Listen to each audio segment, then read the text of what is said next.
Hello everyone, good evening everybody. भाई आज 21 जून हो चुका है और आपको जैसे पता है कि यार हमारा power grid corporation of India limited के एग्जामिनेशन में 1 जुलाई में अब ज्यादा दिन शेष नहीं है और 10 दिन का ही मुश्किल से अब हमारे पास टाइम बचा हुआ है। बात आती है इस 10 दिन में कर क्या लें। देखिए, सबसे पहले तो यह बात आती है कि पावर ग्रिड ने इस बार काफी जल्दी पेपर करवा लिया और काफी जल्दी पेपर करवा रहा है। आपकी सिटी इंटीमेशंस भी आउट हो चुके हैं, सारी चीजें आप लोगों की ऑलरेडी आउट हो चुकी हैं। एडमिट कार्ड है तो आपका एडमिट कार्ड भी आपके सामने आ जाएगा और आपका पेपर भी हो जाएगा। करीब करीब 21,000 के आसपास बच्चे हैं जो डीटीई के लिए फॉर्म फिलअप किए हैं। लेकिन क्या कंपटीशन हेल्दी है? क्या कंपटीशन टफ है? क्या वाकई में कंपटीशन में बहुत जान लगानी पड़ेगी? तो मैं आपको बताना चाहूंगा कि इस बार ऐसा बिल्कुल भी नहीं है। देखिए, सबसे पहले तो हमारी एग्जाम कंडक्टिंग एजेंसी है टाटा कंसल्टेंसी सर्विसेज टीसीएस, ये पूरी तरीके से बौखला गई है, पूरी तरीके से पागल हो गई है। इन्होंने जितने भी एग्जाम्स थे जो कि इलेक्ट्रिकल के जूनियर इंजीनियर असिस्टेंट फॉरमैन या फिर मैं बोलूंगा रेलवेज के होने थे, सबके सब पेपर को इन्होंने 1 और 2 जुलाई को डाल दिया है। सबसे पहले इन्होंने DSSB जेई की डेट दे दी 2 जुलाई के दिन, ठीक है भैया।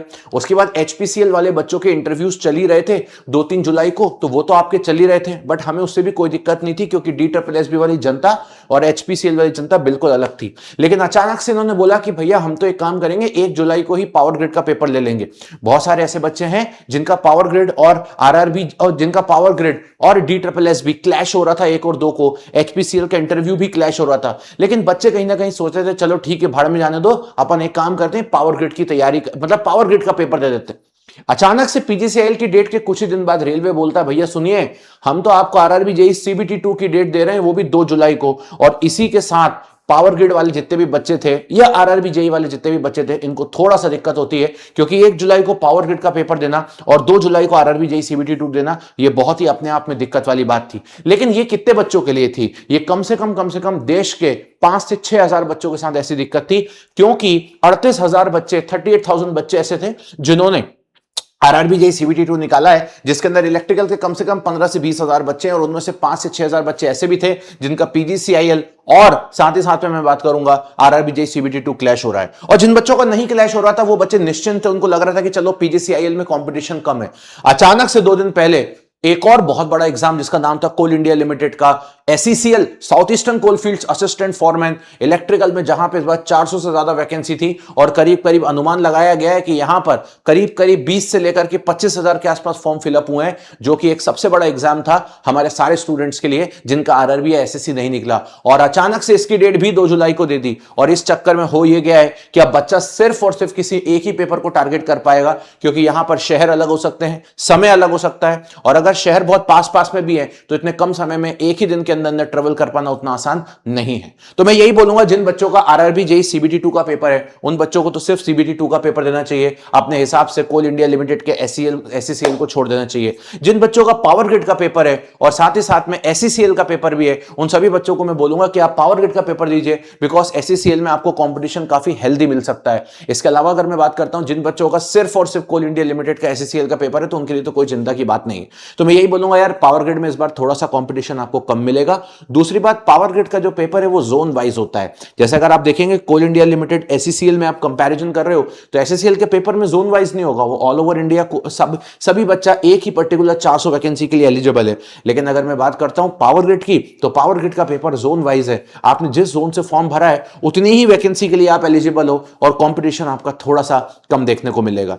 बात आती है सर लास्ट के 10 दिन में क्या करें। देखिए, लास्ट के 10 दिन में मैं आप लोगों को बहुत ज्यादा टाइम तो नहीं लूंगा, आपका मुश्किल से आप लोगों का टाइम लूंगा थोड़ा बहुत, जिसमें आपको क्या करना है। सबसे पहले तो देखिए कि आपके जो टेक्निकल के जितने भी सब्जेक्ट्स हैं ये आपके सारे रिवाइज होना चाहिए। कोई भी ऐसा बच्चा जिसको ये लगता है कि वो पहली बार PGCIL की तैयारी कर रहा था और अभी तक तो उसके सब्जेक्ट्स ही कंप्लीट नहीं है, ऐसे बच्चे को मुझे लगता है कि PGCIL उसके लिए नहीं बना। कम से कम देश में इतने बच्चे तो ऐसे होंगे जिनका कोर्स कंप्लीट होगा, उन्हीं बच्चों को मैं बता रहा हूं लास्ट के 10 दिन में क्या करना चाहिए। देखिए, लास्ट के 10 दिन में सबसे पहले तो आपको यह करना चाहिए कि ऑलरेडी रात को 9 बजे आप देखेंगे 9 बजे एक रात्रि जगराता नाम का सेशन है जो मेरा चल रहा है, जिसके अंदर मैं हर सब्जेक्ट को रिवाइज कराता जा रहा हूं, वो भी डिटेल्ड में थ्योरी के फॉर्म में। रिसेंटली आप देखोगे मैंने सारे सब्जेक्ट्स रिवाइज कराए, चाहे वो सिंक्रोनस मशीन हो, DC मशीन हो, एवरीथिंग एल्स। आज फिर मैं आप लोगों को रिवाइज करा रहा हूं और इस रिवीजन के पीछे का लॉजिक ये है कि आपके 30 तारीख तक मैं सारे ही सब्जेक्ट्स आपको रिवाइज करा दूं, और जैसे बेटा मैं सारे सब्जेक्ट्स आपको 30 तारीख तक रिवाइज करा दूंगा, ठीक है, तो आपका एक तो रिवीजन वहां पर बंद जाएगा।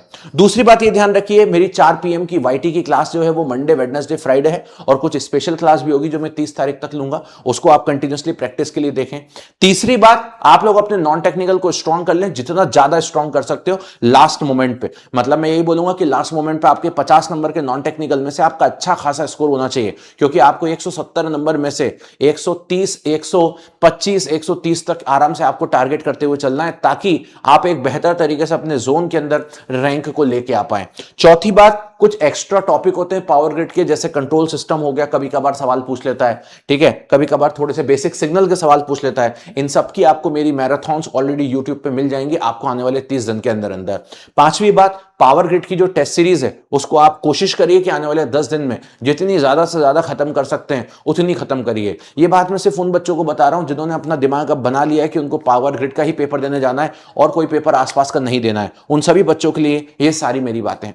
अगर आप इस स्ट्रेटेजी के साथ आने वाले 10 दिन में करोगे तो मैं आपको यही बोलूंगा, आपका कंपटीशन बहुत कम लोगों के साथ है और बेहतर तरीके से आप अपने रिजल्ट को एग्जीक्यूट कर लोगे। लेकिन अगर आप बीच में फिसल गए, आपको लगता है कि नहीं यार मैं ये भी कर लूं वो भी कर लूं, क्योंकि सोचने को बहुत कुछ है अब आने वाले 10 दिन में, तो कहीं ना कहीं थोड़ी सी आपको समस्या होने लगेगी। बहुत सारे बच्चे ऐसे हैं जो अभी तक लग रहे था पावर ग्रिड के लिए तैयारी कर रहे थे, लेकिन अचानक से जब 2 दिन पहले ही कोल इंडिया लिमिटेड एससीसीएल की तैयारी डेट आई तो उनको लगा सर अब क्या करूं, ये दूं या ये दूं। तो मैंने उन सभी बच्चों को बोला है कि तुम काफी दिन से पावर ग्रिड के लिए लगे हुए थे, अब उसी के आगे कंटिन्यू करो, बीच में से स्विच करके किसी दूसरे एग्जाम पे मत आओ, वरना होगा ये कि ना इधर के रहोगे ना उधर के रहोगे। तो अपनी एक ही चीज को फॉलो करो। हमारे मन से, हमारे बोलने से कोई चीज कोई अपनी चेंज नहीं करेगा, ना ही पावर ग्रिड की डेट चेंज होनी है, ना ही कोई और एग्जाम की होनी है, जहां तक मुझे अब लगता है, राइट। तो इसलिए बेटर है कि आप अपनी स्ट्रेटेजी को, जो स्ट्रेटेजी मैंने बताई उस स्ट्रेटेजी को फॉलो करो और बेहतर तरीके से एग्जीक्यूट करो। मैं चाहता तो यहां पर एक पीपीटी के फॉर्म में आपको लिख के ला देता कि आज ये करो कल ये करो, बट उससे कुछ मतलब नहीं है। 10 दिन का समय है, अपने आप की अपनी रातों को या अपने दिन को जिस भी तरीके से आप पढ़ते हो, बस उन पूरी तरीके से पूरा जी जान लगा के काम करो। आप दिन यूटिलाइज करिए अपना, अपनी रात यूटिलाइज करो। कुल मिला के बस मेरा इतना ही मोटिव है, आप जितनी एनर्जी लगा सकते हो इन 10 दिन में उतनी पूरी एनर्जी अपनी लगाइए, और पूरी एनर्जी के बाद आप देखिए आपका रिजल्ट, मैं जेन्युइनली बोल रहा हूं, आपका रिजल्ट बहुत बेहतर होगा। आपका रिजल्ट इतना बेहतर होगा कि आपने खुद नहीं सोचा था ये चीजें एग्जीक्यूट होगी। आज से सटीक 2 साल पहले भी कुछ नवंबर के महीने में ऐसा ही देखने को मिला था जब बहुत साल पहले, 2 साल नहीं बोलूंगा बल्कि 3 साल पहले, जब डीआरडीओ सेप्टम का 10 आया हुआ था। अभी जैसे डीआरडीओ सेप्टम आया था ना, वैसे उस समय डीआरडीओ सेप्टम 10 आया था, और उस समय सिचुएशन ऐसी बन गई थी कि नवंबर के महीने में 14, 15 नवंबर, 12 नवंबर को एसएससी का एग्जाम, जेई का, ठीक है, डीआरडीओ का एग्जाम, और ऐसे करके हमारे जेई के 3 से 4 एग्जाम एक ही डेट के आसपास फंस गए थे, और वहां भी बच्चों को दिक्कत हुई थी। बीएचईएल का एग्जाम, और मैंने बच्चों को तब भी बोला था कि किसी एक को चूज करिए और आगे बढ़ जाइए, और फिर अलग अलग बच्चा अलग अलग जगहों पर सेलेक्ट हुआ। तो उसी चीज को मेंटेन करिए और फिर एक बार अपनी एनर्जी को बनाए रखिए। चलिए गाइस, फिर अपन मिलते रहेंगे। वीडियो के नीचे कमेंट जरूर करिएगा आपको और मुझसे क्या क्या चीजें चाहिए, ताकि मैं आने वाले 10 दिन में वो भी आपको कवर अप कराऊं। So thank you so much, bye bye, take care and love you everybody.